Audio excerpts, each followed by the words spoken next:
እንኳን ደህና መጣችሁ። ይህ የዩቲዩብ ቻናላችን ነው። አሁን ባለው የዓለም ሁኔታ በተለይም በአፍሪካ ቀንድ እና በመካከለኛው ምስራቅ የሚከሰቱት ክስተቶች የሁሉም ትኩረት እንደሆነ እናውቃለን። በዛሬው የሰበር ዜና እትማችን በአፍሪካ ቀንድ በኢትዮጵያ እና በኤርትራ መካከል ስላለው እየተባባሰ የመጣውን ዲፕሎማሲያዊ ውጥረት እንመለከታለን። ኤርትራ የኢትዮጵያ መንግስት ግጭት ለመቀስቀስ የዲፕሎማሲያዊ ግንኙነቶችን እየተጠቀመ ነው በማለት ከባድ ክስ አቅርባለች። ይህ ውንጀላ የመጣው ኢትዮጵያ ለተባበሩት መንግስታት እና ለሌሎች ሀገራት መሪዎች የኤርትራን ተደጋጋሚ ቅስቀሳዎችና የሏይ ጥሰቶች በተመለከተ ደብዳቤዎችን ከላከች በኋላ ነው። እነዚህን ዘገባዎች በጥልቀት ከመረመርን በኋላ የኤርትራ ወደቦችን የማግኘት ፍላጎት ምን ማለት እንደሆነ እንመለከታለን። በተጨማሪም በመካከለኛው ምስራቅ ያለውን አሳሳቢ ጉዳይ እናነሳለን። በተባበሩት መንግስታት የኒውክሌር ኃላፊ በሆኑት ራፋኤል ግሮሲ አባባል ኢራን በወራት ውስጥ ቦምብ ለመስራት የሚያስችል ዩራኒየም እንደገና ማበልጸግ እንደምትችል ገልጸዋል። ይህ ደግሞ አሜሪካ እና እስራኤል በቅርቡ በኢራን የኒውክሌር ተቋማት ላይ ካደረሱት ጥቃት በኋላ የመጣ አስደንጋጭ መግለጫ ነው። የዚህን ጉዳይ ሙሉ ዝርዝር የሚችለውን የጂኦፖለቲካዊ አንድምታ እንመለከታለን። እንግዲህ እስከ መጨረሻው አብራችሁን ቆዩ።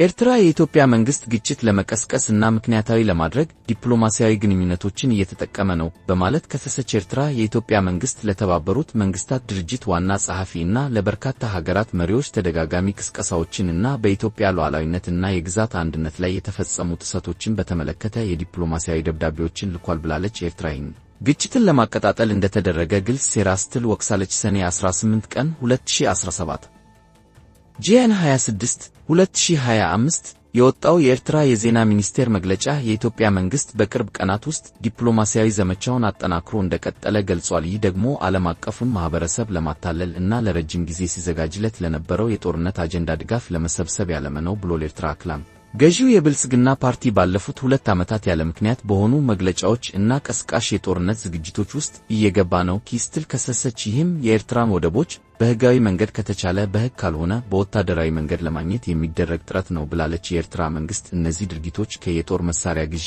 እና ከበርካታ የአፈንጋጭ ድርጊቶችን ያካተቱ እንደሆነ ገልጿል። በሉዓላዊነቷና በክልላዊ ሰላም ላይ ከባድ ስጋቶች ቢኖሩም ኤርትራ ከፍተኛ ትዕግስት ማሳየቷን ተናግራለች። በተጨማሪም ጥቅምት 16 ቀን 2023 የወጣውን ህዝባዊ መግለጫ ጠቅሳለች። ያኔ ጠቅላይ ሚኒስትር አብይ አህመድ ለህግ አውጪዎች ባደረጉት ንግግር የባህር በር ጉዳይ ለኢትዮጵያ የህልውና ጉዳይ ከመሆኑን ተናግረው ነበር። በዛን ጊዜ ኤርትራ ብስጭቷን ገልጻ በፍጹም ወደ እንደዚህ አይነት አቅጣጫዎች እንደማትገባ በማሳሰብ ሌሎችን እንዳይቀሰቀሱ አሳስባ ነበር። ሚኒስቴሩ የኤርትራን ጥቃት በተመለከተ የማይለወጡ እውነታዎችን ማዛባት የሚለውን ውንጀላ ውድቅ አድርጎታል። የይገባኛል ጥያቄዎቹንም የማይረባ ውሸት ሲል ጠርቷቸዋል። በተጨማሪም ተከታታይ የኢትዮጵያ መንግስታት ለአስርተ ዓመታት በርካታ የኤርትራ ሉዓላዊ ግዛቶችን በህገወጥ መንገድ መያዛቸውን አስታውሷል። ይህ ደግሞ ዓለም አቀፍ ህግን፣ የተባበሩት መንግስታት ቻርተርንና ሽልማትን የጣሰ እንደነበር ገልጿል። የዛን ጊዜ ወረራ ዘግይቶ እንደተስተካከለ እና ሐምሌ 9 ቀን 2018 በአስመራ የተፈረመው የሰላምና ወዳጅነት የጋራ መግለጫ መሰረት እንደጣለ ኤርትራ ገልጻለች። የኤርትራ መግለጫ የመጣው ሰኔ 13 ቀን 2017 ጂኤን 20 2025 ከተጻፈው ከኢትዮጵያ ውጭ ጉዳይ ሚኒስቴር የተላከ ነው የተባለ ያልተረጋገጠ ደብዳቤ በማህበራዊ ሚዲያ በሰፊው ከተሰራጨ በኋላ ነው። የተሰራጨው ደብዳቤ የኤርትራን መንግስት በኢትዮጵያ ላይ ተደጋጋሚ ቅስቀሳዎችን እና በኢትዮጵያ ሉዓላዊነት እና የግዛት አንድነት ላይ የተፈጸሙ ጥሰቶችን ይከሳል። እነዚህ ድርጊቶች ዓለም አቀፍ ህግን በግልጽ የሚጥሱ እና በቀንድ አፍሪካ ያለውን ተጋላጭ ሰላምና ደህንነት የበለጠ የሚያባብሱ ናቸው ብሏል። እንዲሁም ኤርትራ ይበልጥ ጠላት የሆነ አቋም ከመውሰዷን ይህም የግዛት ወረራ በሲቪሎች ላይ የሚደረግ ጥቃት እና ለተለያዩ የታጠቁ ቡድኖች ድጋፍ ከማድረጓን ይገልጻል። ደብዳቤው ዓለም አቀፉ ማህበረሰብ ኤርትራ በኢትዮጵያ ላይ ወኪሎችን መጠቀም እንድታቆም እንዲያሳስብ ጥሪ ያደርጋል። ኢትዮጵያ ግን ውይይትና ሰላማዊ ለማድረግ ጽኑ አቋም እንደያዘች ያረጋግጣል። ይህ ዲፕሎማሲያዊ ውጥረት የመጣው የኤርትራው ፕሬዝዳንት ኢሳያስ አፈወርቂ ግንቦት 16 ቀን 2017 ሚያዝያ 24 ባደረጉት ንግግር ኢትዮጵያ ለ80 ዓመታት ከ3 ትውልድ ያላነሰ በችግሮች እና ውድመት ውስጥ እንደምትገኝ ከገለጹ ከሳምንታት በኋላ ነው። ይህንን ደግሞ በቀዝቃዛው ጦርነት ወቅት በዋሽንግተን አረቦች የተነደፉ ፖሊሲዎች እና በሶቪየት መሪዎች የተሰሩ ከባድ ስህተቶች ናቸው ብለው ነበር። እንደሳቸው ገለጻ ኢትዮጵያ ህዝብን የመገንባት ጊዜዋን አልተጠቀመችበትም።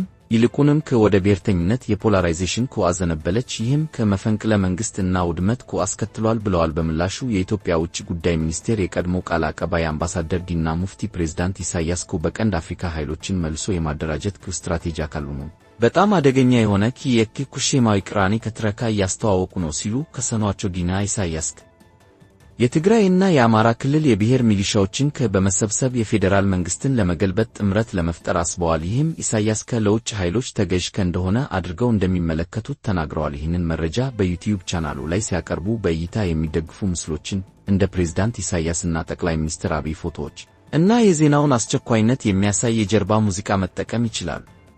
በመጨረሻም ኢራን በወራት ውስጥ ቦምብ ለመስራት የሚያስችል ዩራኒየም ማበልጸግ ትችላለች።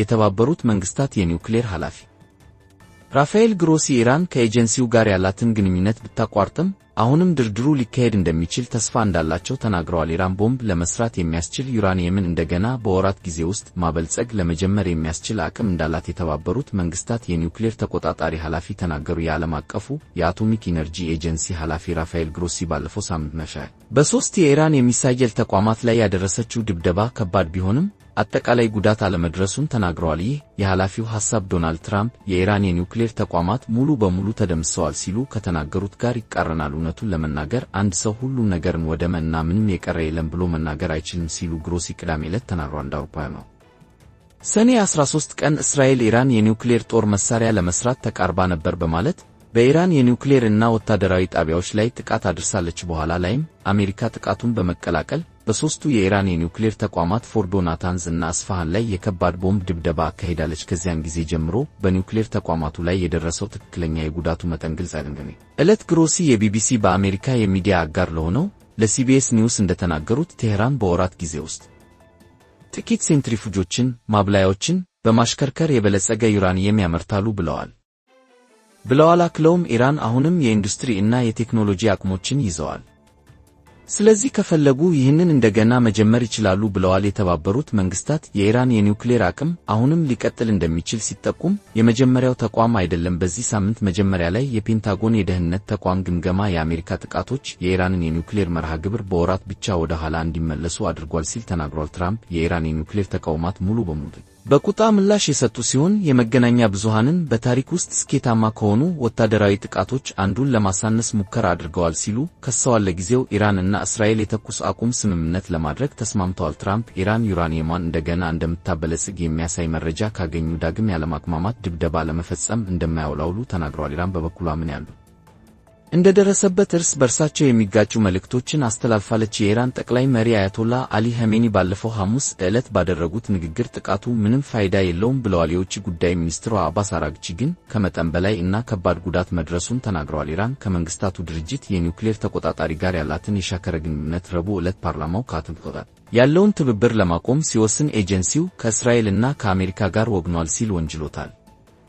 የተባበሩት መንግስታት ድርጅት ባለፈው ወር ቴህራን ከ20 ዓመታት በኋላ ለመጀመሪያ ጊዜ የገባችውን ግዴታ ጥሳለች ማለቱን ተከትሎ ሁለቱ አገራት ኢራንን አጥቅተዋል። ኢራን የኒውክሌር መርሃ ግብሯ ለሰላማዊ ጥቅም ብቻ እንደሚውል በተደጋጋሚ ትናገራለች። ኢራናዊው ከመንግስታቱ ድርጅት ጋር ለመስራት ፈቃደኛ ባይሆኑም ግሮሲ አሁንም ከቴህራን ጋር መደራደር እንደሚችል ተስፋ አድርጋለሁ ብለዋል። ይህን ጉዳይ ማየት አለብኝ፣ ምክንያቱም በስተመጨረሻ ላይ ይህ ሁሉ ነገር ከወታደራዊ ጥቃት በኋላ ዘላቂ መፍትሄ ሊኖረው ይገባል፣ ያ ደግሞ ያለ ዲፕሎማሲያዊ መፍትሄ ሊሆን አይችልም ብለዋል። እንደ አውሮፓውያኑ አቆጣጠር በ2015 ከዓለም ሀያላን አገራት ጋር በተደረገው የኒውክሌር ስምምነት ኢራን ከ67 በመቶ በላይ ዩራኒየም እንድታበለጽግ አልተፈቀደላትም። በዚህን ያህል መጠን የበለጸገ ዩራኒየም ለኒውክሌር ኃይል ማመንጫዎች ነዳጅ ለማቅረብ የሚያስፈልገውን ደረጃ ያሟላ ነው። ከዚህም በተጨማሪ ለ15 ዓመታት በፎርዶ የኒውክሌር ተቋም ምንም አይነት ዩራኒየም ማበልጸግ አልተፈቀደላትም። ሆኖም ትራምፕ በመጀመሪያው የስልጣን ዘመናቸው ስምምነቱን ኢራን ቦምብ ለመስራት ለማስቆም በጣም ጥቂት ነገር ብቻ ነው ያከናወነው በማለት ማዕቀብ ጥለዋል። ኢራን በምላሹ ከተባበሩት መንግስታት ጋር ዩራኒየም ከማበልጸግ ጋር የገባችውን ስምምነት ሳለቻ በ2021 በፎርዶ ዩራኒየም ማበልጸግ የጀመረች ሲሆን